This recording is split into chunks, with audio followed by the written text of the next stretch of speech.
She was choosing the wife of the one man who could never choose her. London, 1838. The list lay open on the mahogany desk, heavy as a verdict. 32 young women. 32 futures she had arranged with her own hand. Annabel Sinclair held the pen too tightly, her wrist stiff, as dark ink bled into the paper beside the first name. Lady Catherine Aldridge, 17 years old, £20,000 a year. The fire crackled in the hearth, but the Duke of Stirlington's study remained cold. October fog clung to the tall windows, erasing London beyond the glass, as if nothing in the world mattered beyond those pages. Annabel did not look up when she heard footsteps in the corridor. Firm, deliberate. The slow creak of the floorboards announced the approach of the man she had served for 3 months, long enough to recognize every shift in his mood by the sound of his boots alone. He entered without knocking. He never needed to. "Progress, Miss Sinclair." His voice was low, polished, empty, the voice of a man long accustomed to obedience. Annabel wet her lips and gestured toward the list without lifting her gaze. 32 suitable candidates, Your Grace, organized by fortune, lineage, and willingness to marry without delay. Silence followed. Then the soft creak of leather as he sat in the chair by the fire, always distant, always measured. Annabel felt the weight of that silence more sharply than any reprimand. "You are far too efficient, Miss Sinclair," he said at last. "Almost cruel." She raised her eyes. The Duke of Stirlington, 34 years old, bore the face of a man who had forgotten how to smile. A hard jaw, dark blue eyes, watchful, tired. Black hair brushed back with near military precision. He studied her the way he examined contracts. Analytical, detached, impersonal. Annabel lowered the pen carefully. "Cruelty would be leaving you without an heir, Your Grace. The list is practical. And your mother, the Duchess Dowager, wishes you married as soon as possible." Something crossed his face, too swift to name. A tightened muscle, a restrained flicker of feeling. Then, with a brief gesture, he closed the matter. "Continue. I want the first 3 fully assessed by Friday." Annabel inclined her head, gathering the papers with steady hands. They no longer trembled.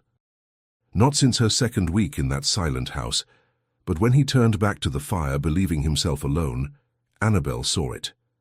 Not the Duke, not the powerful man. She saw the solitude that lived inside him, the very same solitude she had carried for years. If you too cherish period stories, those that whisper like old letters and echo like longing hearts, leave your like and subscribe to the Countess's Tales. Your support allows these narratives to cross oceans and reach more souls around the world. And before you go, tell me in the comments which city and country you're watching from. It's always enchanting to discover how far our stories travel. Annabel Sinclair learned early that some women are born to observe, never to choose. At 26, the niece of a ruined baronet raised on the outer edges of aristocracy, she understood every unspoken rule and every invisible hierarchy that separated what was merely tolerated from what was truly accepted. She understood that world precisely because she had never fully belonged to it. With no dowry and no remarkable beauty, brown hair almost always pulled into a severe knot, honey-colored eyes no one ever praised, an unremarkable height that vanished in any crowded room, she accepted her invisibility with the same discipline she accepted her position as a secretary. The Duke of Stirlington required someone to organize his search for a wife, someone discreet, someone without illusions, someone who understood the rules of the game without needing to play it. She was perfect for the role. Annabel's uncle, Sir Geoffrey Sinclair, had died 6 months earlier, leaving her without home or income. The Dowager Duchess of Stirlington, a distant relation on her mother's side and the ruthless guardian of family convention, offered her the post. 3 months of work, lodging in the servants' wing, and a modest salary. In return, Annabel was to compile a restricted list of candidates and conduct private interviews to identify a suitable bride for the Duke. Nothing would be public. No young woman would be formally invited. No visits would be announced. No family would be permitted to mention the matter in drawing rooms or correspondence. Before the first interview, each candidate would receive a simple agreement, drafted by the family solicitor, binding her to absolute discretion regarding the conversations the existence of the list, and the Duke's criteria. Any breach, even an elegant whisper, would be considered a direct affront to the House of Stirlington. That was how the Duke wanted it. And yet London, in the autumn of 1838, still buzzed with speculation. There were no notices in the papers, no strategic balls, no conspicuous visits. But there were absences, declined invitations, young women who vanished for an entire morning and returned quieter than before. Little was said, but everything was observed. The Duke of Stirlington, widowed for 4 years, had finally accepted the necessity of an heir. But he would not court, he would not dance, he would not waste time on ceremony. He delegated everything. He ordered Annabel to choose for him. The irony was not lost on her. Every name she wrote was a sentence, passed on young women reduced to aristocratic currency, and on herself, who would never appear on any list. Annabel folded the pages carefully and locked them away in the desk drawer. The interviews would begin the following day, and without yet understanding how, the Duke would begin to realize that what he was searching for had never been on that list at all. It had always been standing before him. In silence. Chapter 1. The List and the Silence. Morning arrived, wrapped in thick fog and the smell of damp coal rising from the chimneys of Mayfair. Annabel descended the back stairs at 6 o'clock, as she did every day, carrying the leather folder that held the list, 3 notebooks, and the reputations of 32 young women who would never know they had been reduced to criteria. The kitchen buzzed with heat and voices, yet no one looked at her. Annabel occupied an undefined space, neither servant nor lady, unseen by both worlds. She took cold tea from an abandoned tray and made her way to the Duke's study before anyone could speak to her. The main corridor of Stirlington House was everything the servants' wing was not: wide, silent, lined with Persian rugs that swallowed sound. Annabel walked slowly, aware of the weight of the folder against her hip. 32 lives condensed into paragraphs, hopes forced into numbers, requirements, suitability. How many of them would survive that desk? She stopped before the double oak doors, took a breath, knocked. "Come in." His voice was, as always, polite, distant, faintly irritated by interruption. Annabel turned the handle and entered the study, which smelled of ink, leather, and something indefinable she associated only with him. Tobacco, perhaps, or fatigue. The Duke of Stirlington stood by the window, his back to her, watching the fog-covered square below. He wore a dark waistcoat over an immaculate white shirt, no coat, an informality she would never comment on, yet one that made her feel she had stepped into a space that was not hers. "Good morning, Your Grace." He did not turn. "The interviews begin today." It was not a question. Annabel placed the folder on the desk. "Yes, Lady Catherine Aldridge at 10, Miss Louisa Hargrove at noon. Lady Philippa Crowe at 3. Do you know them?" "Not personally." "But you have opinions." Annabel hesitated. He still was not looking at her. His hands were clasped behind his back, shoulders tense beneath the silk waistcoat. In the reflection of the glass she could see his severe profile, the sharp line of his jaw, his eyes fixed on something she could not reach. "Lady Catherine is young," she said at last. 17. Too fragile, according to several accounts. "Miss Hargrove is more suitable.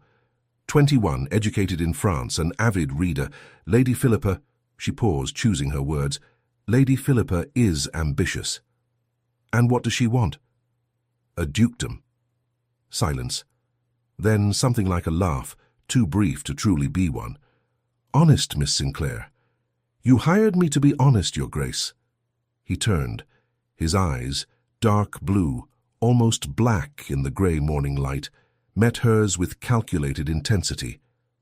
He crossed the room slowly, his boots marking the floor with a rhythm Annabel knew by heart. He stopped 2 paces away, too close. "Do you believe marriage should be a transaction?" he asked, his voice low, almost curious. Annabel held his gaze. "I believe marriage is a transaction, Your Grace. It always has been. Some people simply have the luxury of pretending otherwise." Something shifted in his expression. Not softness. Recognition. Brief, restrained, unwelcome. "You don't pretend," he said. "Do you, Miss Sinclair?" "I don't have that freedom, Your Grace." He tilted his head slightly, studying her as though seeing her for the first time. Annabel felt heat rise along her neck, but did not look away. She did not show how unguarded that gaze made her feel. "3 candidates today," he said, stepping back half a pace. "You will interview them first, assess suitability, temperament, intelligence. Then I will see them briefly. 15 minutes each. You intend to choose a wife in 45 minutes. I intend to delegate the choice to someone more qualified." Annabel blinked. "Me? You know my requirements. You compiled the list. You understand what this house needs." He picked up a sealed letter from the desk. "Choose for me, Miss Sinclair. Choose the Duchess I should have." The words hung in the air like thick smoke. Annabel tightened her grip on the folder until the leather pressed into her palm. "And if I choose wrongly?" He looked at her over his shoulder. For the first time there was no indifference in his gaze. There was weariness, deep, irreversible. "It is impossible to choose more wrongly than I would on my own." Then he left the study, leaving her alone with the list, the responsibility, and the unsettling realization that perhaps he did not truly see who stood before him. Annabel sat in the velvet chair that had never been offered to her, opened the folder, and began to read. Lady Catherine Aldridge, 17 years old, blonde hair, blue eyes, considerable fortune, fainted during a storm at the last ball of the season. She crossed out the name. If she was to choose the woman who would share the Duke's life, sleep beside him, bear his children, grow old in that house while Annabel returned to her silent existence, then she would choose someone worthy, even if it cost her more than she was willing to admit. Chapter 2. The Silent Observer. Richard Alcott, Duke of Stirlington, recognized a mistake the moment he made it. His occurred at 9:30 that morning when he told Miss Sinclair to choose for him. Not because the task itself was improper. She was meticulous, discreet, far too intelligent for the position she held, but because he said it while looking directly at her. And because for the first time in 3 months he noticed that her eyes were not simply brown, they were honey-colored in clear light. Amber when she lowered her head, old gold when she was irritated. He should not know that. Richard crossed the main hall of Stirlington House with deliberate strides, ignoring the butler attempting to hand him correspondence. He had 2 hours before the first interview. 2 hours to remind himself that Annabel Sinclair was an employee, a distant relation, impoverished, who had accepted the position because she had no alternative. She was not a woman he should notice. He entered the library, closed the door, and went straight to the brandy hidden behind the volumes of Blackstone. He poured himself a generous measure, drank half in one swallow, and rested his forehead against the mahogany shelves. 4 years. 4 years since Eleanor had died in childbirth, taking with her the child who would have been his heir. 4 years of duty performed mechanically, of empty corridors, of nights too long to be filled by silence alone. Eleanor had been chosen by his parents, beautiful, suitable, perfectly indifferent to him. Their marriage had lasted 3 years of polite courtesy and 2 separate bedrooms. She died never knowing that Richard spent his nights reading, simply to avoid returning to the bed where she slept like a marble statue. He had stopped trying to love her 6 months into the marriage, but he had fulfilled his role, buried her with honor, observed mourning, and now he was expected to do it all again.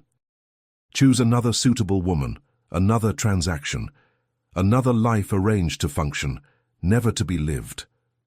Richard glanced at the pendulum clock. 9:50. Miss Sinclair would already be preparing the blue drawing room. There was no reason to go there. He went anyway. The blue drawing room lay on the 2nd floor, a formal space in deep blue and gold, a room Eleanor had never used. Richard stopped before the half-open door, concealed by the shadow of the corridor. Annabel stood by the window, adjusting a floral arrangement recently brought in by a maid. She wore her usual dark grey dress, simple, severe, high-necked. Her hair was pinned into a bun so tight it looked uncomfortable. She was not beautiful by society's definition, but there was something in her movements, precise, economical, assured, that held the eye. Annabel studied the arrangement for a moment, then, without hesitation, removed 3 white roses and tossed them into the fireplace. Richard almost smiled. Almost. She turned sharply as if sensing the weight of a gaze. Their eyes met through the narrow opening, brief, electric. Annabel lowered her eyes, offered the faintest curtsy, and returned to the desk. Richard stepped back. He was behaving like a fool. He descended the stairs and locked himself in the study until noon, when the butler announced Miss Hargrove's arrival. He entered the blue drawing-room at 12:15. Annabel sat on a side chair, hands folded in her lap, expression neutral, the same one she wore as armor. Miss Louisa Hargrove, 21, curls perfectly arranged, emerald green dress, smiled with trained politeness. Richard conducted the interview correctly. Questions, proper answers, everything as expected. When he asked whether she had read Rousseau, her discomfort was immediate. When he asked about intellectual pursuits after marriage, the reply came too rehearsed. She was exactly what he had asked for, and exactly what suffocated him. He ended the interview too early and left the room before he could reconsider. 10 minutes later, Annabel knocked on the study door. "With all due respect, Your Grace, I believe you sabotaged that interview." Richard looked up. "Sabotaged? You were unnecessarily cruel to that woman." She was irritated. For the first time, she made no effort to conceal it. "Miss Hargrove was suitable," she continued. "If you wanted something different, you should have been clear before asking me to compile the list." Richard leaned back in his chair. "But what about you, Miss Sinclair? Have you read Rousseau?" She went perfectly still. "That is irrelevant, Your Grace. Answer the question." "Yes, I have." "And what did you think of him?" Annabel drew a measured breath. "Interesting ideas about liberty, abhorrent ideas about women." Something close to laughter crossed his expression. "Abhorrent. He believed women should be educated to please men. That is abhorrent." Silence. Then Richard asked the wrong question. "Why are you here, Miss Sinclair?" She met his gaze. "Because women without dowries and without protection do not choose, Your Grace, and invisibility is preferable to begging." The answer was too clean to ignore. "Forgive me," he said quietly. "No. I ask your pardon. I should not have asked." Annabel turned to leave, then paused. "I sent word earlier cancelling Lady Catherine Aldridge's interview. Lady Philippa will arrive in an hour. I suggest courtesy." She left the door ajar. Richard remained alone, and understood, with a delay that felt almost cruel, that the mistake had not been hiring her. It had been allowing her to become necessary. Chapter 3. The Calculated Distance. Annabel did not return to the Duke's study for 3 days, not because he had ordered her to stay away, not because she felt ashamed, but because, for the first time since accepting the position, she felt exposed, as if that exchange in the study had stripped away a layer of protection she had not realized she needed. "Why are you here, Miss Sinclair?" The question followed her. She spent the next 3 days in the library, cataloguing the candidates' responses, organizing her observations into meticulous columns: temperament, education, ambition, suitability for the position. Lady Philippa Crowe had received high marks in every category except one Annabel had invented and showed to no one: ability to survive the solitude of that house. In that category, Lady Philippa had failed completely. The young woman was ambitious, brilliant, determined. She would make a magnificent duchess. But when Annabel had asked how she imagined daily life at Stirlington House, the long days without social engagements, the weeks between balls, the heavy silence of the corridors, Lady Philippa had laughed, as though the question were absurd. "Oh, Miss Sinclair, a duchess is hardly confined to 4 walls. There will be receptions, visits, obligations in society, and we will certainly spend the seasons at the country estates, not here." Annabel had said nothing. But she had crossed Philippa's name off the list that very night. Because Stirlington House, even in the heart of Mayfair, was a kind of exile, The Duke did not receive guests. He did not attend balls. He did not open his salons to society. The house existed within its own silence, as though it had been built to guard secrets rather than people. Lady Philippa would not survive that. Now alone in the library at 7 in the morning, Annabel stared at the remaining 29 names and felt the weight of each one. 29 women she would never be. 29 futures that did not belong to her. She closed the notebook with more force than necessary. "Working early, Miss Sinclair." Annabel froze. He stood in the doorway of the library, still in his riding clothes, boots streaked with mud, dark coat open over a leather waistcoat, hair slightly disheveled. He must have ridden at dawn through Hyde Park. Must have ridden until exhaustion. She rose slowly, keeping the desk between them. "Good morning, Your Grace." Silence. He did not move from the threshold. He only watched her with that quiet intensity that made her feel as though she were being read, page by page. "You have been avoiding me," he said at last. It was not an accusation. It was an observation. "I have been occupied with the list." The list. He stepped into the library and closed the door behind him. Annabel felt the space shrink. "How many remain?" 29. "Out of 32? "Yes." He stopped beside the philosophy shelves, pulled a volume at random. He opened it but did not read, only held it as if he needed something to do with his hands. "You crossed Lady Philippa off the list." Not a question. Annabel drew a steady breath. "Yes, Your Grace." "Why?" "Because she would not survive here." He lifted his eyes from the book at last. "Here?" "In this house." Annabel gestured lightly, to the walls lined with books, to the thick silence surrounding them. "She expects constant receptions, frequent balls, daily visits. She expects being a duchess to mean living under chandeliers. But you do not live that way. This house does not function that way." She paused, choosing her words carefully. "Lady Philippa is brilliant, Your Grace, but she shines only under spotlights. Here, within this quiet, without the society she expects to command, she would fade, and she would come to resent you for it." Silence. Long. Heavy. Richard closed the book slowly and returned it to the shelf. "You believe this house erases people?" It was not a question. "Still," Annabel answered, "I believe loneliness erases people. And this house contains an abundance of it, even in the middle of London." He turned fully toward her, leaning back against the shelf, arms crossed in an unconscious mirror of her earlier posture. "And you? Do you feel yourself fading here?" Something tightened in Annabel's throat. She looked toward the window where the morning fog still veiled Mayfair Square. "I was already faded when I arrived, Your Grace." The words were more honest than she had intended, more exposed.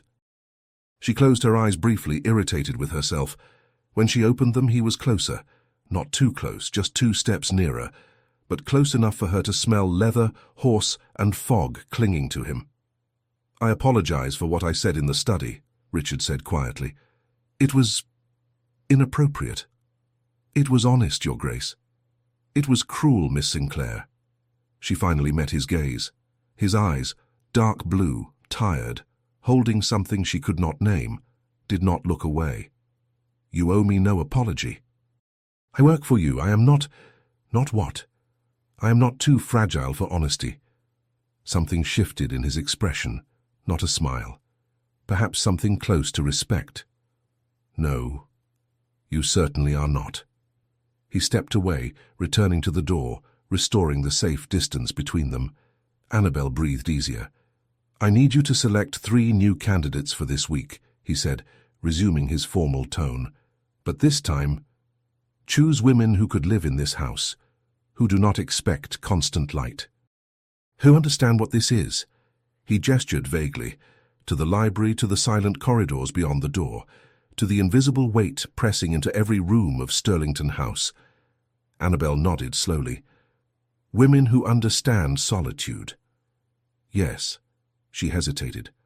"And if they still feel forgotten here, if they still fade?" Richard paused with his hand on the door handle. He did not turn around. "Then at least they will not hate me for it." He left before she could respond. Annabel remained alone in the library, staring at the closed door, feeling something strange and painful settle in her chest. He did not want a wife. He wanted a witness, someone who could exist beside his solitude without trying to fix it, without demanding that he become someone else. And for the first time, Annabel understood why choosing for him was impossible, because there was no woman on the list, no woman in London, perhaps not in all of England, who wanted what he truly offered. Coldness. Silence. She opened the notebook again, turning pages until she reached names she had previously dismissed as unsuitable. Young widows, eldest daughters without prospects, women too educated, too quiet, too strange for the marriage market. Women who knew solitude. She began to write, and tried to ignore the small, dangerous voice whispering at the back of her mind. You know it too. You would survive. She closed the notebook sharply, returned to her work, and pretended her heart did not quicken every time she heard his footsteps in the corridor. Chapter 4. The Weight of What Was Never Said. Richard realized he was looking for her the moment he found himself standing outside the library for the third time that week. He did not go in. He only remained there, listening to the sound of pens scratching paper, the soft turning of pages, the restrained breathing of someone working alone and forgetting to pause. He knew the hour she came down for breakfast, too early before the other servants. He knew she avoided the main drawing room. He knew she carried that cursed leather folder everywhere, as though letting it go would mean losing her purpose. He should not know these things. He stepped away from the door and returned to his study, where a stack of correspondence awaited him. Letters from solicitors, reports from rural estates, 3 invitations to balls he would not attend. And at the bottom of the pile, an envelope sealed with black wax. Richard recognized it immediately, his mother. He opened it with the silver blade, reading the lines written in her severe, unmistakable hand. My dear Richard, I write to inquire about the progress of the candidate selection. I trust Miss Sinclair is fulfilling her duties properly and selecting young women of impeccable lineage, as we discussed. I trust you are taking this matter seriously. The choice of a duchess is not a task to be delegated indefinitely. It requires appropriate supervision. For this reason, I have decided to return to London in 3 weeks to oversee the process personally. It will be beneficial to assess the candidates and ensure everything is being conducted with the seriousness the position demands. I await your reply. Your mother, the Dowager Duchess of Stirlington. Richard folded the letter slowly and dropped it into the fire. His mother had always known exactly where to bury the blade, not in what she said, but in what she implied. I trust you are taking this seriously, as though he were still a child incapable of judgment, as though he required supervision, as though Eleanor had not been precisely the kind of appropriate choice that had destroyed any illusion that marriage could be anything other than a cold contract. Perhaps she was right. He poured himself brandy, though it was barely 10 in the morning, and watched the flames consume the paper. In 3 weeks his mother would arrive and demand results, demand to meet the future Duchess, demand that he stop delaying the inevitable. He finished the drink in one swallow and left the study before he could think too much. He found Miss Sinclair in the Winter Garden. He had not expected that. She never went to the Winter Garden, or so he believed. Yet there she was, standing beneath the glass structure Eleanor had commissioned and never used, observing the wild rose bushes that had grown unchecked for 4 years. She wore a dark cloak over her grey dress, but no gloves. Her bare hands held an open notebook, and she wrote with restrained urgency, as though afraid of losing her train of thought. Richard paused at the threshold, watching. She did not notice him.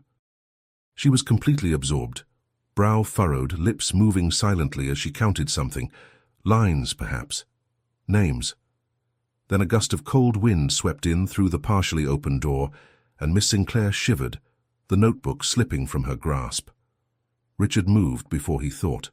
He picked it up and handed it back, realizing too late that he was standing too close, that he could see the faint flush on her cheeks from the cold, that there was a small scar on her left temple, nearly invisible. "Your Grace," she said, startled, I did not know you were here." "Neither did I know you were," he replied. She took the notebook quickly, holding it against her chest. "I was making notes about the candidates." Richard glanced around the abandoned garden, to the tangled roses, the fogged glass. "Here? I need quiet to think. The library is not quiet enough? It is too quiet." She looked away. "I apologize. I should not have come here without permission. This house is far too large for me to care where you work, Miss Sinclair." She nodded, but did not move. She trembled slightly, too proud to admit the cold.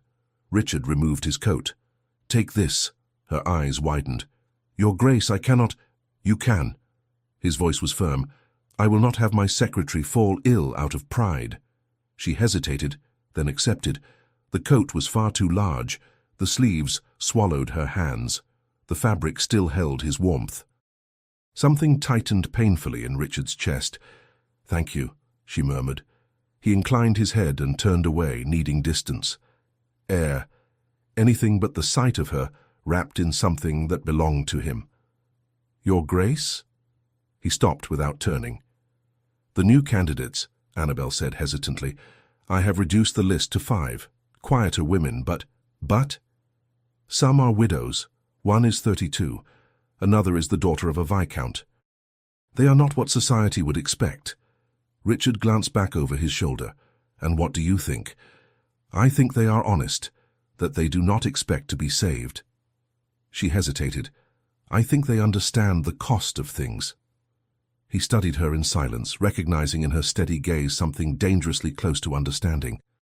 "Schedule the interviews." "Yes, Your Grace."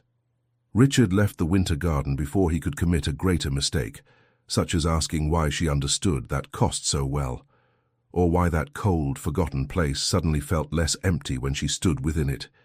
He locked himself in his study and stood before the hearth, staring into the embers. 3 weeks. In 3 weeks, he would have to choose one of the 5 women Miss Sinclair had selected. Quiet women, honest women. Women who understood solitude. Richard remained there watching the fire until its warmth lost meaning. He returned to his desk to review the documents Annabel had left earlier. Lists, notes, observations written in that firm, controlled handwriting that never betrayed haste. As he lifted one of the notebooks, something slipped free and fell to the floor. A folded piece of paper. It was not part of the list. It bore no seal, no address. Richard hesitated only a moment before bending down. The paper was old, the crease worn from repeated folding, the ink slightly faded. He should not read it. But he did. "Annabel, if all goes as promised, I will return before winter. I cannot offer guarantees, only the certainty that I think of you every day. Wait for me. J." There was no date, no full signature, only that initial, too careful to be casual, too old to be recent. Something shifted inside Richard's chest. He folded the paper again, with the care one uses to close something that does not belong to them. He studied the open notebook on the desk. In the margin of one page, nearly erased by time, was a brief note. He promised he would return. Nothing else. No lament, no anger, no continuation. Richard understood then, uncomfortably clearly, that Annabel's story was not the story of a woman abandoned. It was the story of a woman who had waited. And when the waiting was not fulfilled, she had continued. And now she was here, choosing a wife for him. There was no reply written, no demand, no plea, only silence. He returned the paper to its place between the pages, exactly as he had found it, as though he had never seen it, as though that past still deserved the privacy she had never demanded. But something had changed, because now he knew. Annabel Sinclair was not merely someone who understood solitude. She was someone who had lost the only future she had ever dared to want, and remained, worked, served, chose for others, without ever demanding that someone choose her. Richard extinguished the candles in the study one by one, and stood for a long moment in the darkness. In 3 weeks he would have to choose a wife. What he did not yet know, and what troubled him more than it should, was whether he could accept that, after that, Annabel would simply walk away. Chapter 5. The Invisible Criterion. Annabel woke before dawn with her stomach clenched, as if her body had understood first what her mind refused to name.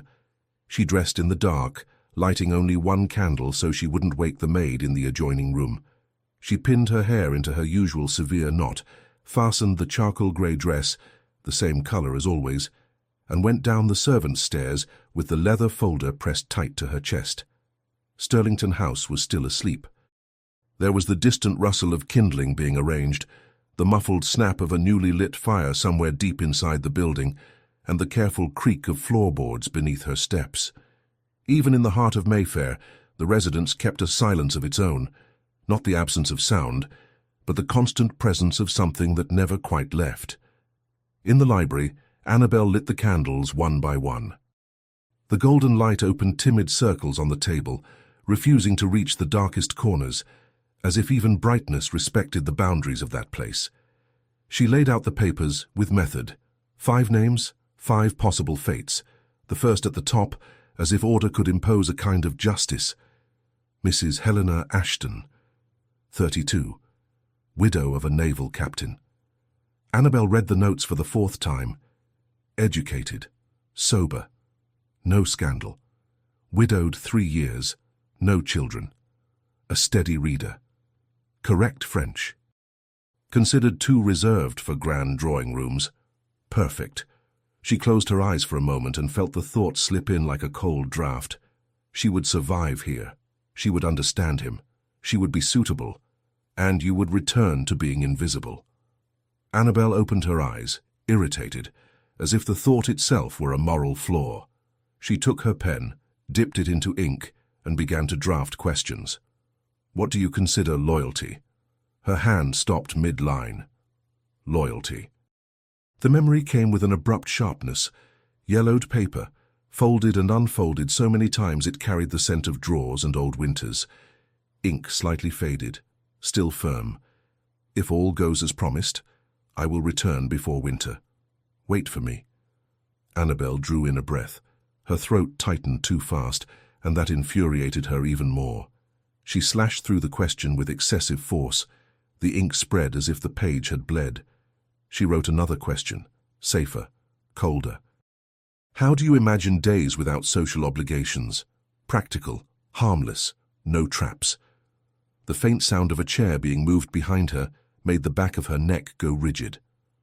Annabel didn't turn. The Duke had entered the library without announcing himself and had taken an armchair near the shelves. A book lay open in his hands. He turned pages with too much attention for a man who wasn't truly reading. Annabel kept writing, trying to ignore the weight of his presence behind her. She crossed out one question, hesitated over another. When the sound of the book closing echoed, she was already braced for it. Richard came to the table. His eyes went at once to the dark lines slashed across the paper. Loyalty, he read quietly. Her face warmed. I decided it was inappropriate, too personal. Richard lifted his gaze. Is loyalty inappropriate? For a first interview, yes. He picked up the forgotten pen and rolled it between his fingers, a gesture too absent to be entirely casual. And what do you consider appropriate? Household management, expectations, daily life. Annabel indicated the new sheet without meeting his eyes. Questions that don't involve the heart. The word escaped before she could stop it. Richard set the pen down again, far too close to her fingers. Mrs. Ashton arrives at 10. A brief pause. I'll be present from the beginning. My mother arrives in a few weeks. I won't sit in another one of those rooms without knowing exactly what I'm doing. He left, and the silence thickened. Annabel returned to the work, forcing her hand back to the page, pretending her heart did not beat at a different rhythm. At 10 precisely, Mrs. Helena Ashton arrived. Annabel welcomed her in the blue drawing room and noticed at once the navy dress without ornament, the blonde hair pinned with elegant simplicity, the posture that did not ask to be approved. Her pale eyes held no anxious brightness, only attention.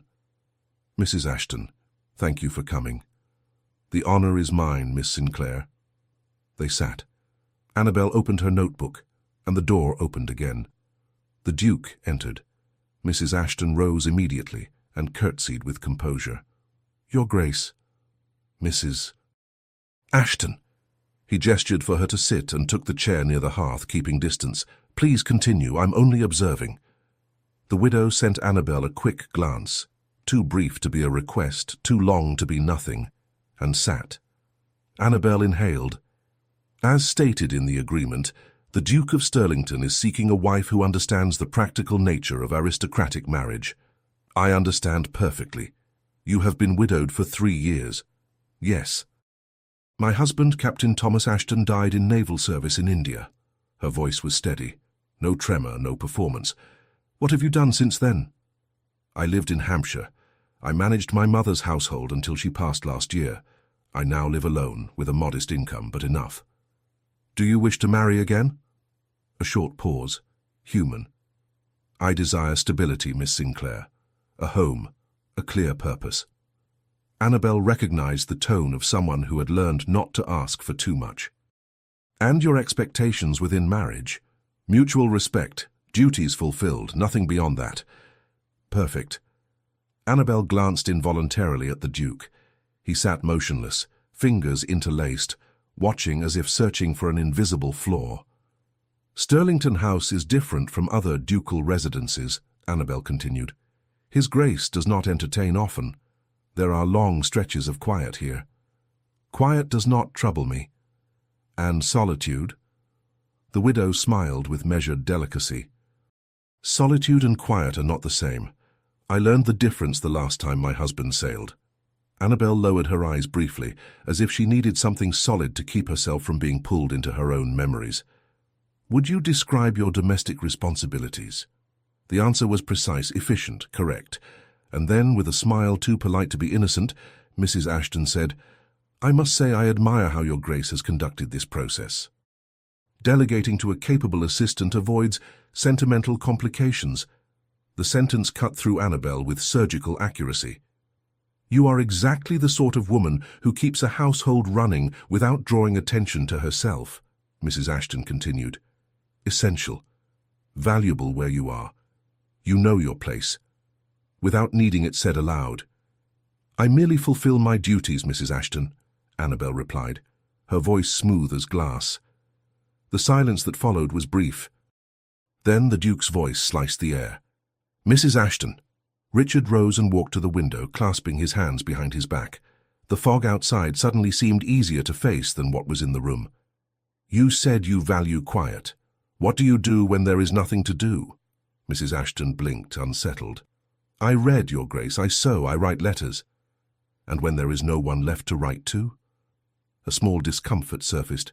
Small, but real. "I don't understand the question, Your Grace." Richard turned slowly. "I watched an entire house continue to function while someone died on the inside." The room went still. "Do you understand solitude, Mrs. Ashton? Not temporary absence, but the kind that offers no deadline, no promise." The widow straightened, defensive. "I lost my husband, Your Grace." "Yes, you mourned. You resumed life with order." He took a step forward. "But if I ask what remains when there is nothing left to manage, what is left?" She looked to Annabel, searching for something that wasn't there.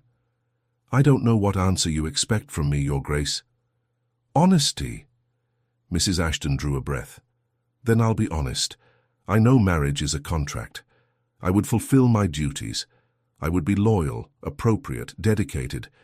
But no one can carry another person's loneliness, Your Grace. In the end, we each carry our own." Absolute silence. Annabel felt her heart race. It was a mature answer, clear-eyed, real, and still. Richard remained perfectly still for a moment, as if he had heard exactly what he did not want to hear. "Thank you for your honesty, Mrs. Ashton. Miss Sinclair will see you out." The widow left with restrained relief. Annabel stayed seated, staring at her notes, something strange and unsettled forming in her chest. "Miss Sinclair." She lifted her eyes. Richard stood again by the window. "Strike her name from the list." Annabel blinked.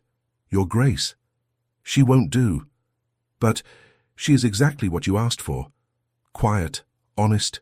She understands what solitude is. Richard took a moment too long to answer.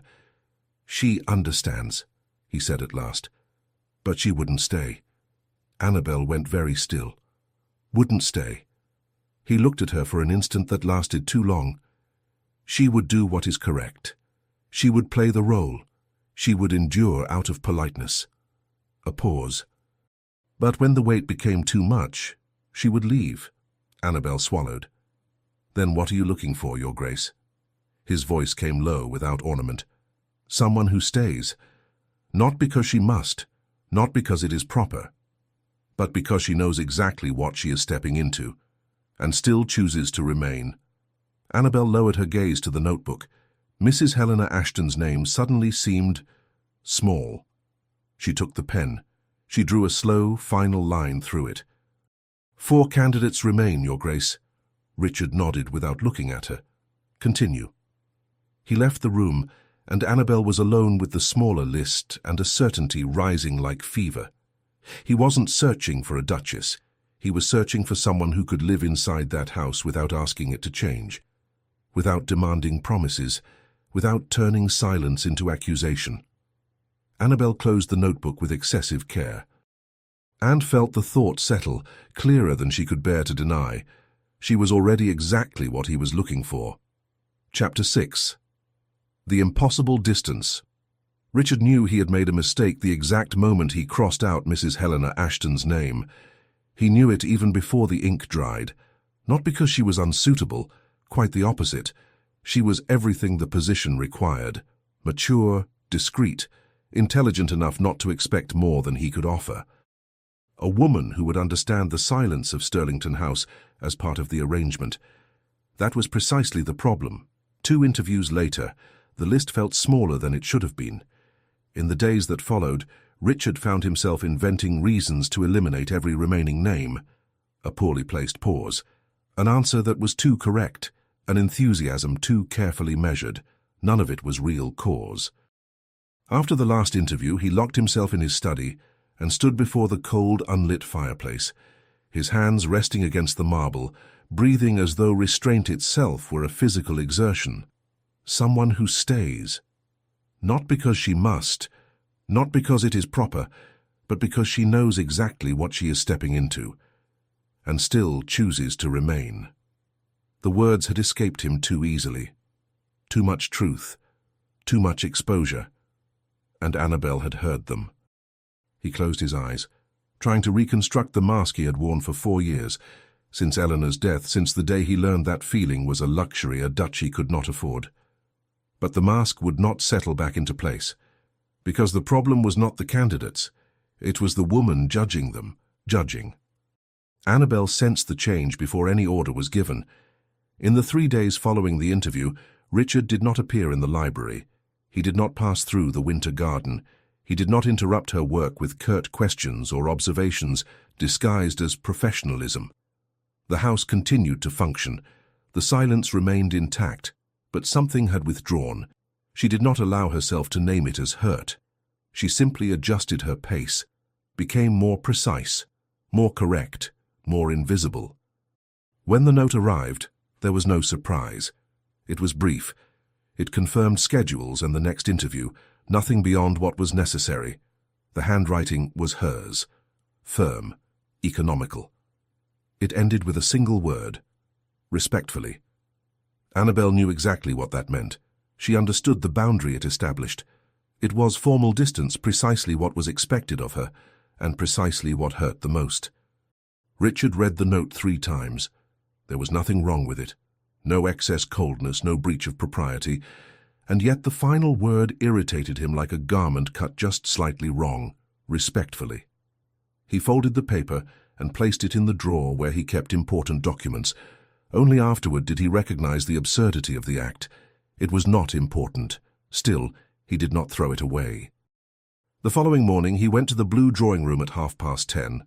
Too early to be coincidence, too late to seem accidental. He did not inform Annabel. Part of him wanted to test her. Another part simply wanted to see her. Annabel was alone in the blue drawing room when she heard his footsteps. She did not turn at once. She adjusted a chair that was already aligned, checked the papers on the table. Control was a language she spoke fluently. "Your Grace." She made a brief curtsy and returned to her task as though his presence were ordinary, as though her body had not reacted before her mind could intervene. "I arrived early," he said. "Yes, Your Grace, you did." She did not lift her eyes. Richard asked about Miss Vale. Annabel answered with efficiency, too intelligent, too honest, unadorned. Then he said almost absently, "Honest like you?" The air shifted. Annabel tightened her grip on the edge of the table. "I am not a measure of anything, Your Grace." It was true, or at least what she had repeated to herself for years. Richard studied her for a moment too long. "Would she survive me?" he asked. "I believe she would, Your Grace." Annabel chose her words carefully. "To survive you, one need only be a woman who understands solitude, who knows how to live with it, or at least tolerate it without disappearing." Richard stepped forward, closing the distance between them. The silence was immediate. Slowly he raised his eyes to hers. Then the question came, unexpected, low-voiced. "And you, Miss Sinclair? Would you survive me?" "Your Grace." She tried to retreat to the safe space she had always occupied. "Answer me, Miss Sinclair." His voice was calm, but it allowed no escape. "Would you survive me?" Annabel held his gaze for a long moment. There was no curiosity there, no challenge. There was recognition, raw, direct, impossible to ignore. Lying would have required too much effort. "Yes," she said at last. "Why?" She drew a steady breath. "Because I have survived worse." The words hung between them, bare and irretrievable. She said nothing more. She did not need to.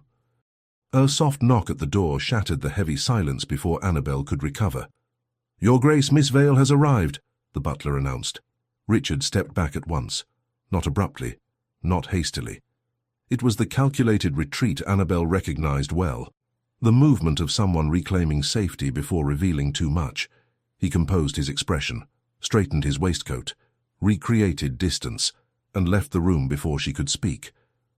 Annabel inhaled once, only once before turning. Miss Dorothea Vale entered with the posture of someone who did not expect to please. There was no excess nervousness, no rehearsed anxiety. Her dress was simple, well kept, without any attempt at display. Her gaze was too steady for a woman who still believed she might be chosen. Annabel recognized it at once. This woman knew the same kind of invisibility, the kind that does not shout, does not protest, settles slowly until it feels natural. During the interview, Annabel conducted everything with impeccable precision. Clear questions, objective notes, neutral tone. Yet something inside her was misaligned, as though part of her attention had remained caught in the moment before. Dorothea spoke of study, of reading, of preserving a minimum of dignity when no better option existed. She spoke of continuing because stopping had never been possible. Annabel felt recognition tighten in her chest. When Richard asked whether Dorothea had ever loved someone, Annabel felt the urge to interrupt. The impulse came too quickly. She restrained it. The answer came simple, undramatic. And in that instant, Annabel knew. That candidate would not survive the list. Not because she was weak, but because she had accepted too early that no one would ever come to choose her. When Richard asked Annabel to strike the name, she noticed his gaze, direct, deliberate, unsparing. "She is you, Miss Sinclair," he said. The words struck with precise cruelty. There was no anger in them, only calculation. She has already accepted the place the world assigned her. Annabel did not argue, because she knew he was right, and she knew with painful clarity that he was saying it to keep her distant. She lowered her eyes, crossed out the names slowly, as though the gesture carried moral weight. "3 candidates remain," she said, keeping her voice steady. Richard ordered her to continue and left. Annabel remained alone in the blue drawing room, the list now smaller, the ink still fresh across the names, and the realization imposed itself with uncomfortable clarity. He was not eliminating women. He was eliminating every alternative that did not require him to admit what he already saw. Somewhere in the quiet of that house too large for its occupants, Annabel understood something even more dangerous. Richard did not see her as an employee, nor as a distant relation. He saw in her what no list could contain, and not knowing whether that recognition would lead to salvation or ruin was, perhaps, the most impossible distance of all. Chapter 7. The Invisible Choice. Annabel did not sleep that night, not from anxiety, not from fear, but because a single sentence kept returning with cruel precision, repeating itself in the dark like a whisper that refused to let her rest. "She is you, Miss Sinclair." She lay still, staring at the cracked ceiling of the narrow room in the servants' wing, listening to the calm breathing of the maid in the adjoining room, trying to understand not what Richard had said, that she understood perfectly, but why he had chosen to say it that way. It had not been a compliment, it had not been a confession, it had been a cut. He had not eliminated Miss Dorothea Vale for being unsuitable. He had eliminated her because he had recognized in her something he refused to accept in Annabel. It was not that the candidates failed, it was that none of them were necessary. Mrs. Helena Ashton had not failed. Miss Dorothea Vale had not failed. They simply were not the answer he did not dare to name. Annabel turned onto her side, pulling the blanket up to her chin. Richard was not looking for a woman who could endure his life. He was looking for someone who could know him without demanding that he change, and that made everything dangerously simple. She had not given up on being chosen. She never had. She had simply learned not to wait. When dawn finally came, grey, cold, indifferent, Annabel already knew that something had shifted beyond repair. She went down to the library before 6, as she always did, but when she opened the folder with the 3 remaining names, something changed. It was no longer just duty, it was fear, because if those 3 failed as well, and a quiet certainty told her they would, there would be no list left, no names, and then the Duke would have to admit that the criterion he was searching for might not exist, or worse, that it had been there all along. Annabel opened her notebook to a blank page and began to write, not interview questions, but something far more dangerous.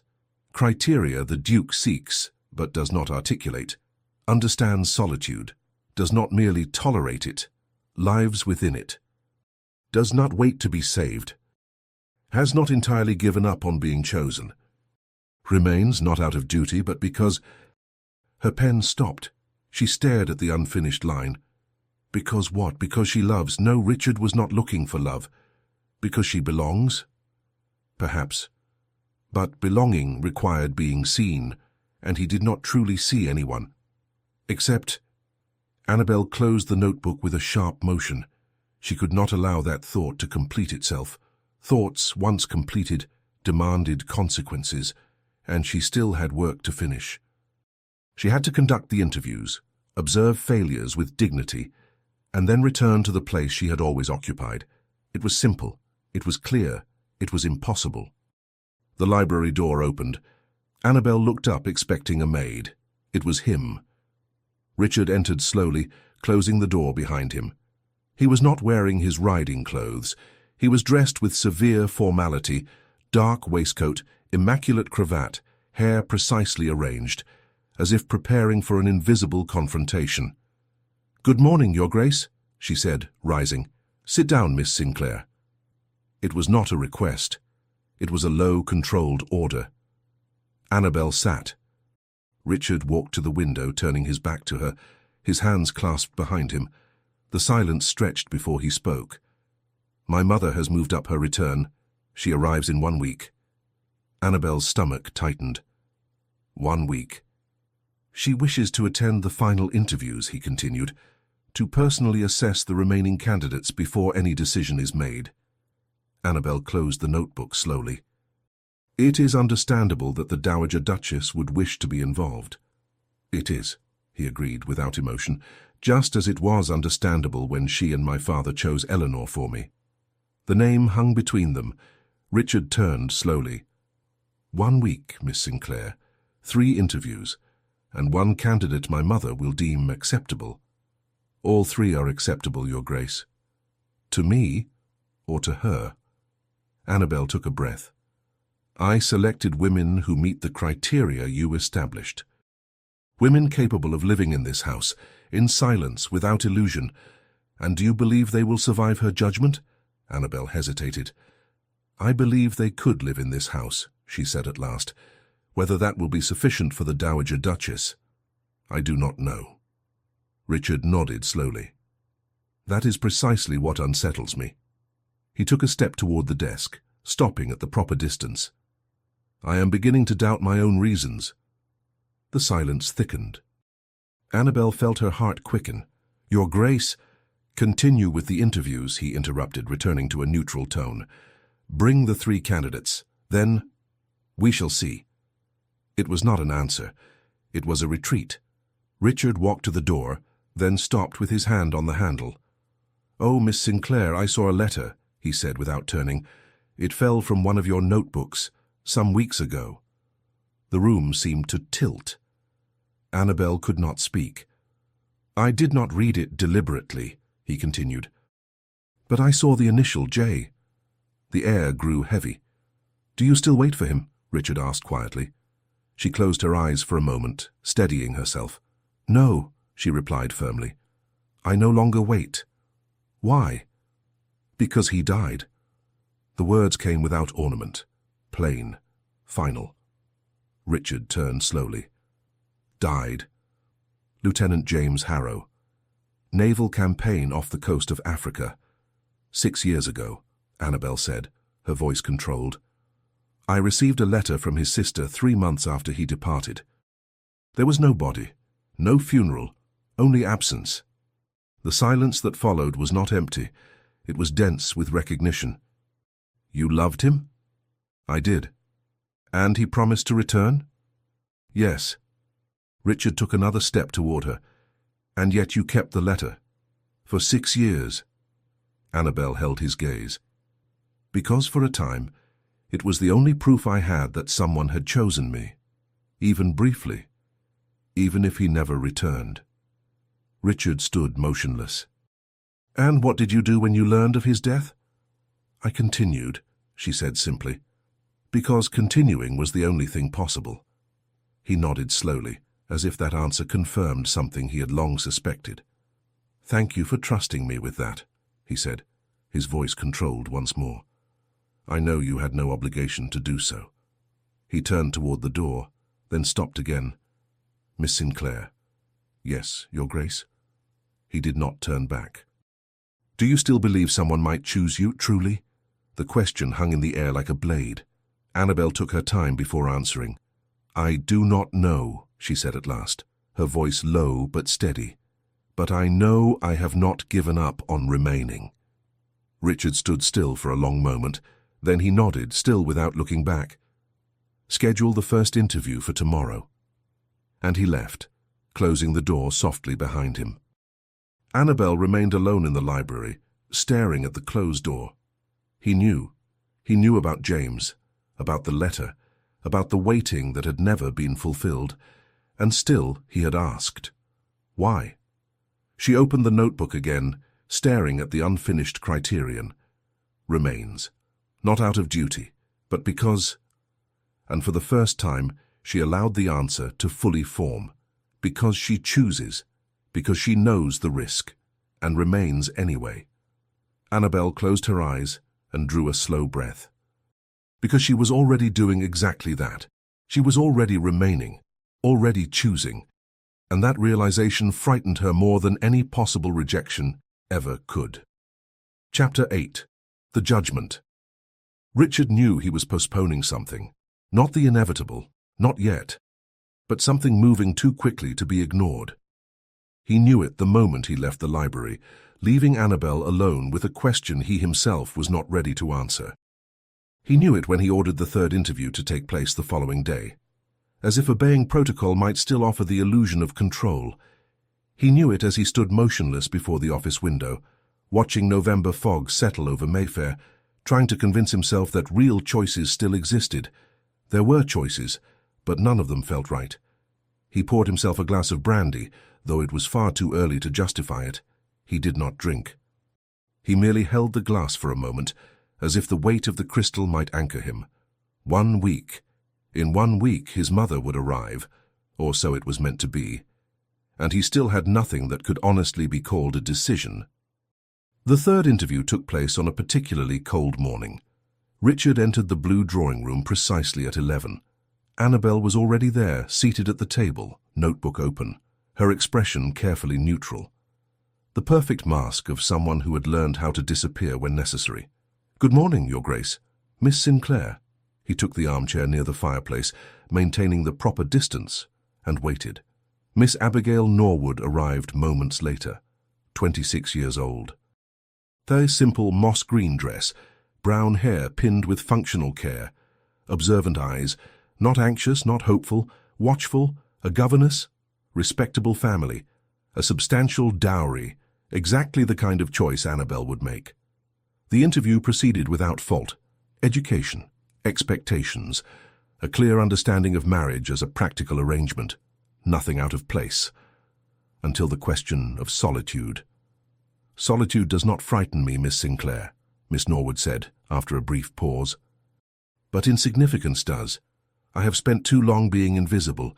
If marriage means only continuing in that state..." She drew a breath. "I would rather remain as I am." The silence that followed was absolute. Richard noticed the exact moment Annabel understood. Her fingers tightened around the pen with restrained force, because Miss Norwood had just voiced something Annabel would never allow herself to say aloud. Richard stood. "I thank you for your honesty, Miss Norwood." "Miss Sinclair will be in touch." The young woman inclined her head briefly and left without haste, without humiliation. The door closed. "Cross her name off," Richard said. Annabel did not move. "Your Grace..." "She is unsuitable." She was honest. She understands solitude. It is exactly what... "She understands that she will not accept being forgotten," he interrupted, turning toward her. "And she is not wrong." Annabel lifted her gaze. "Then what remains, Your Grace?" "We have eliminated all who understand solitude, all who are honest, all who do not wait to be saved." Her voice remained controlled, but something new had entered it. "What else are you searching for?" Richard held her gaze for a long moment. "I do not know." It was an incomplete answer, and they both knew it. Before another word could be spoken, the door opened. "Your Grace," the butler announced, visibly tense. "My apologies for the interruption." "The Dowager Duchess has arrived." The air changed. "My mother?" Richard asked, though he already knew. "She arrived a few minutes ago. She awaits you in the main drawing room." She was not meant to be there, not yet. "Tell her I will join her in 5 minutes." The butler withdrew. Richard turned back to Annabel. She remained seated, pale now, holding her notebook as though it were an anchor. "Miss Sinclair..." "Go, Your Grace," she said, rising with impeccable dignity. "I will prepare the information on the remaining candidates. I shall be available when the Dowager Duchess requests me." There was nothing in her tone that allowed intimacy, nothing that allowed retreat. "Thank you," he said, and left. The Dowager Duchess of Stirlington stood waiting, still wrapped in her travelling cloak. "Richard." "Mother." She assessed him with surgical coolness. "You look hesitant. I did not expect your arrival so soon." "Evidently not." She removed her gloves with precision. "But I deemed it prudent, especially after learning that you have yet to choose a wife. The process is ongoing." "It has been ongoing for months," she corrected. "And I have yet to approve any outcome." "It is practical." "Practical would be accepting one of the suitable young women I selected." She moved toward the window. "And yet all have been dismissed. Because they were unsuitable. Or because they did not correspond to what you refused to name." Silence. "I will not repeat Eleanor," Richard said at last. "Eleanor was appropriate. Eleanor was lonely. This house never made her happy." The Duchess remained still. "Bring me the candidates," she ordered. "Tomorrow I wish to see them, and then we shall speak." She turned toward the door, then paused. "And the secretary?" Richard's heart accelerated. "Miss Sinclair." "Yes, I know I hired her, but ensure she remains where she belongs. Competent people are useful, but roles must not be confused," and she left. Richard remained alone. His mother had arrived ahead of schedule. The candidates were about to be judged. Annabel would be observed. Nothing had been decided, but for the first time, he knew he could no longer pretend that it had. Chapter 9. The Choice. She sat on the edge of the narrow bed, still fully dressed, staring at the small window that faced the back of the estate. The moon was hidden behind thick clouds, and London seemed to have vanished beneath November's dark shroud. The Dowager Duchess had arrived, not in a week, not in two, now immediately. As if she knew, with the sharp instinct of a woman who had controlled this family for decades, that something was wrong. And it was. Annabel pressed her forehead into her hands and breathed with controlled difficulty. Tomorrow she would conduct the final 2 interviews. Tomorrow the Dowager Duchess would be present, watching every word, every gesture, every hesitation. Tomorrow Richard would have to choose. And it would not be her. It could not be. Because even if he wanted to, and Annabel did not know if he wanted to, did not know if what he felt was choice or simply exhaustion from dismissing every other option, his mother's presence made it impossible. Dukes did not marry impoverished secretaries, not in front of their mothers, not without scandal that would destroy reputation, position, everything. Annabel rose slowly, crossed to the small chest of drawers, and opened the bottom drawer. At the very back, wrapped in a faded handkerchief, lay the letter. James's last letter. Wait for me. She held it for a long moment, feeling the worn paper, the faded ink, the weight of a promise that had never been fulfilled. Then, deliberately, she walked to the candle on the bedside table and held the letter over the flame. The paper caught slowly. The ink blackened. The words disappeared. The promise became ash. Annabel watched until there was nothing left, only dark fragments floating briefly in the air before falling onto the porcelain dish. I will not wait for ghosts anymore. She had already chosen Richard, and if, by some miracle, he ever looked at her and chose her, it would be because he saw who she truly was. If he did not choose her, she would survive, as she always had. Morning arrived grey and cold. Annabel entered the blue drawing room at 9 o'clock, an hour before the first interview. She needed time. She needed silence. She needed to prepare to conduct these meetings as though her heart were not on the verge of breaking. She arranged the chairs, checked the tea, opened her notebook. 2 candidates remained. Miss Caroline Whitley, 24, daughter of a deceased viscount, a reasonable income, never once received a proposal. Miss Jane Thornton, 29, widowed, 3 years, no children, considered too reserved. Annabel stared at the names and felt something tighten in her throat. Both were worthy. Both would survive this house, and both would fail the moment the Dowager Duchess decided they were not acceptable. The door opened. Annabel lifted her eyes, expecting a maid, but it was him. Richard stepped inside and closed the door behind him. He wore full formal attire, dark waistcoat, immaculate cravat, coat perfectly fitted, as though he were preparing for an official event or a funeral. "Good morning, Your Grace," she said, rising. "Miss Sinclair." He did not come closer. He remained near the door, hands clasped behind his back, face carefully neutral. "My mother will be present during the interviews," he said, without preamble. "I know. She—" He paused, choosing his words. "She may ask questions. She may challenge your choices. She may judge me unfit for my position," Annabel finished, her voice steady. "I know that as well." Richard held her gaze for a long moment. "But you are not unfit. For you, perhaps. For the Dowager Duchess." Annabel looked away. "It does not matter. I will conduct the interviews as I always have. Professionally. And then, once Your Grace chooses one of the candidates, I will return to my place." "Your place," he repeated, and something tightened in the words. "Yes." Richard took a step forward, as if he were about to say something. He opened his mouth, closed it. His gaze shifted to the window, to the fog covering the garden outside. Annabel watched the struggle unfold in his face. Something trying to surface, something being forced back down, something he did not know how to name or did not dare to admit. "Your Grace?" she said softly. He looked at her again, and for the first time, Annabel saw something fracture in that controlled mask. "Miss Sinclair, he began, his voice lower than usual. The door opened abruptly. They both turned. The Dowager Duchess stood in the doorway, dressed impeccably in deep burgundy, her face a mask of icy disapproval.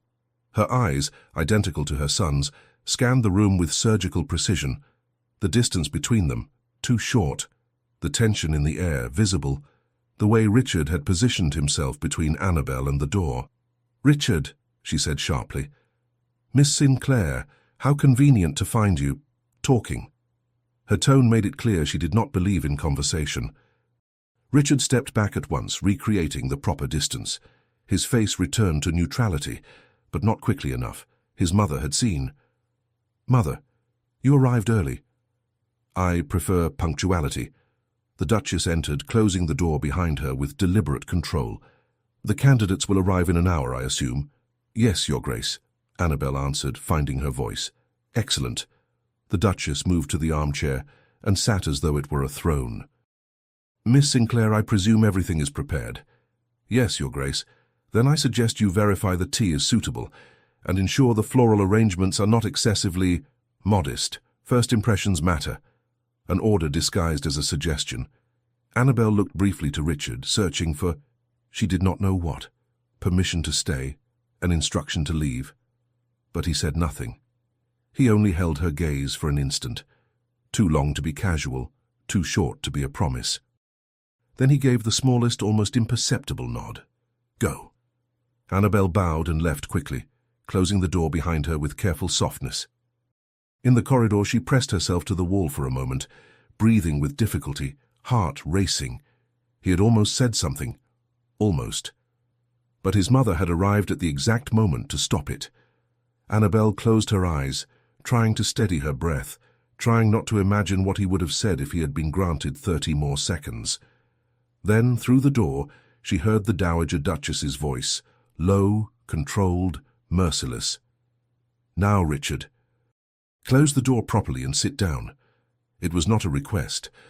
Annabel moved away at once, hurrying down the corridor toward the back stairs. She could not listen. She should not.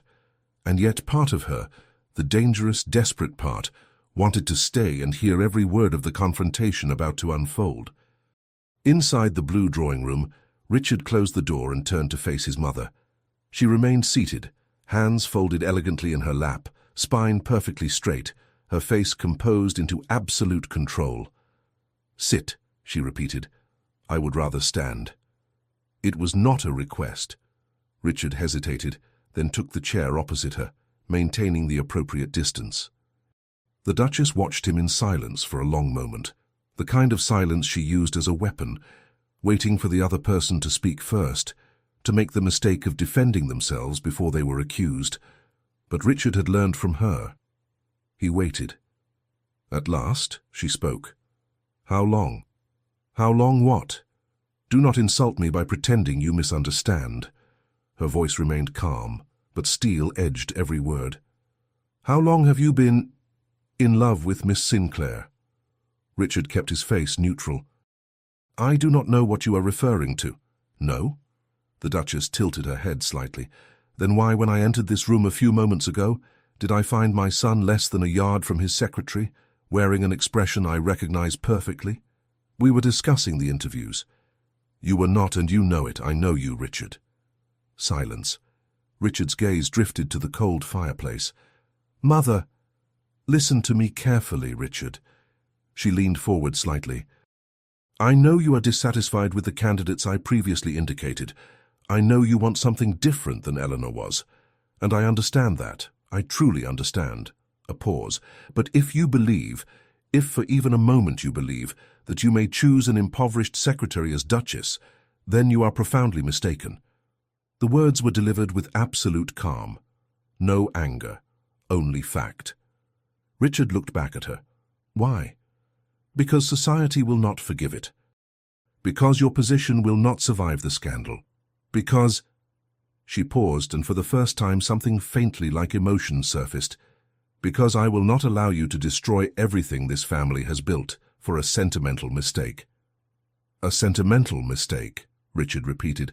bitterness threading through his tone. Yes. The Duchess did not retreat. Because that is what it is. You are confusing gratitude with affection. You are confusing presence with suitability. You are assuming I can behave as though this is simple. The question left him low and controlled, more exhaustion than anger. The Duchess went still. Then you admit you feel something. Richard did not answer immediately, because admitting it was not the problem. The problem was everything that would follow. He looked away. He knew exactly what he felt.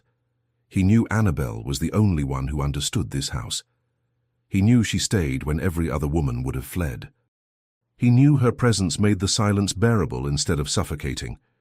What he did not know, what he did not dare to claim, was whether he had the right to turn that into a choice.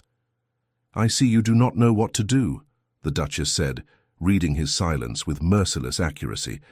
"And that is precisely why you must choose one of the remaining candidates. Today, before hesitation, becomes an irreversible mistake." Richard lifted his eyes. "And if neither of them will do, then choose the least unsuitable." Her voice did not shift. "But choose, Richard, because if you do not, I will do it for you. And this time, I will not accept refusal." She rose, smoothing her skirt in restrained, almost ceremonial movements. "The interviews begin in 40 minutes. I will be present." A brief pause. "And I will observe not only the candidates, but you as well, and Miss Sinclair." She walked to the door, then stopped before leaving. "One last thing?" "Yes, Mother." She did not turn. "If you truly care for Miss Sinclair, if there is any genuine feeling there, and not merely emotional convenience, then the best thing you can do for her is let her go. Because if you try to make her Duchess, society will destroy her, and you—" Her voice dropped by only a fraction. "You will watch it happen, exactly as you watched it happen with Eleanor." The door closed softly. Richard remained motionless in the center of the room, staring at the dead fireplace. His mother was right. If he chose Annabel, society would punish her. The whispers would come first, discreet, polished, poisonous, then accusations, then the constant suspicion of opportunism, then the relentless scrutiny of every gesture, every silence, every smallest mistake.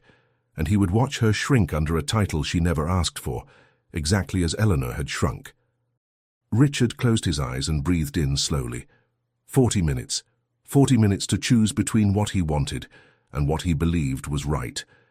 And for the first time since inheriting the dukedom, he understood with disturbing clarity. Perhaps he had never been made to choose without destroying someone in the process. Chapter 10. Belonging. Richard stayed alone in the blue drawing room for nearly 20 minutes after his mother left. He did not go to the window. He did not touch the papers on the table. He simply sat there before the dead fireplace, as though any movement might fracture something he was still trying to understand. If you truly care for Miss Sinclair, the best thing you can do for her is let her go. The sentence made sense. It always had. His mother understood the world in ways he never fully had.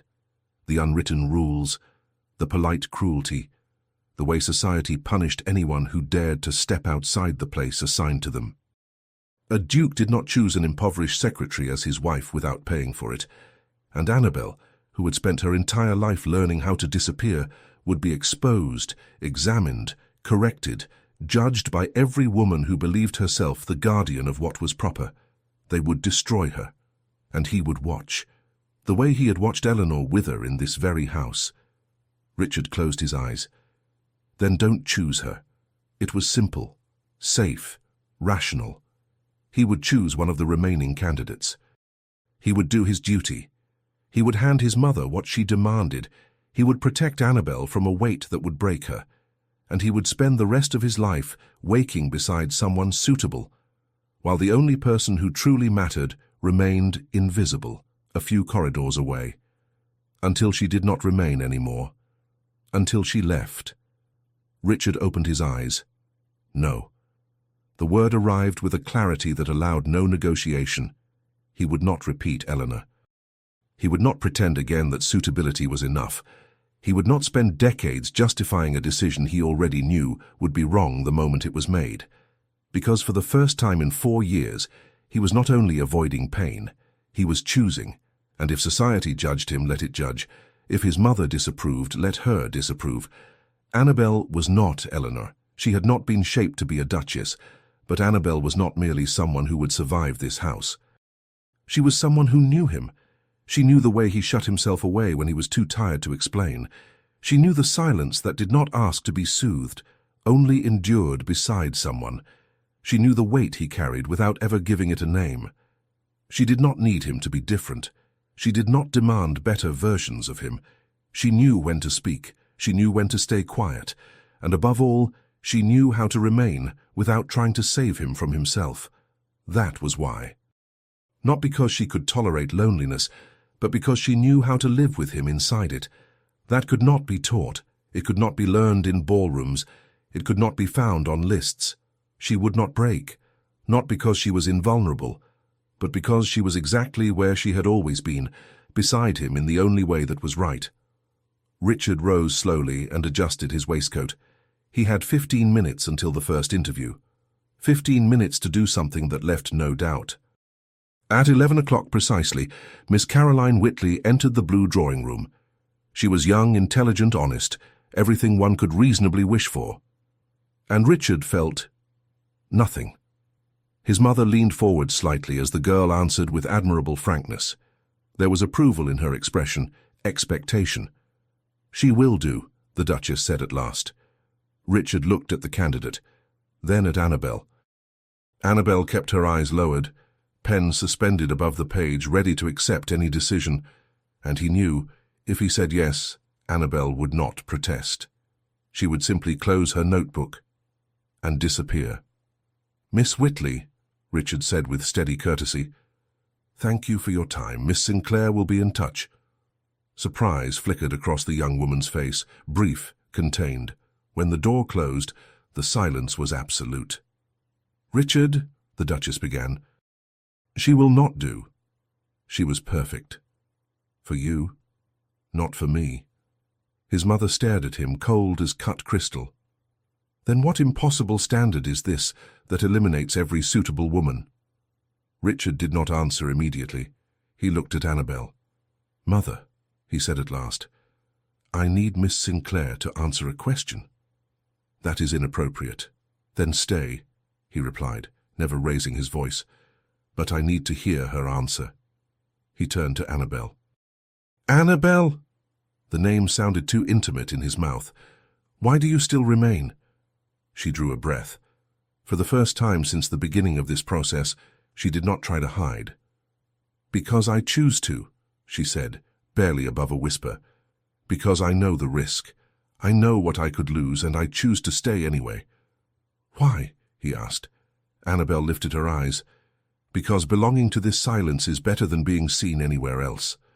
The words held in the air. Something inside Richard finally clicked into place. He turned to his mother. "There will be no second interview. You have lost your mind." "No," his voice was calm, final. "I am choosing. She is nobody." "No." Richard did not hesitate. "She is the only one I ever should have chosen." The Duchess stared at him for a long moment. "If you do this, you will lose my support. I accept that. Society will destroy you both. Then let it try." She turned and left without another word. Richard knelt before Annabel, not like a man begging, but like a man finally accepting a truth he had resisted for far too long. "I spent months staring at that list," he said quietly, crossing out names, adjusting standards, convincing myself the problem was them. Annabel did not move, she only listened. "I thought I was looking for someone strong enough for this house, someone who could endure the silence, someone who would not demand more than I could give." He breathed in slowly. But none of them did.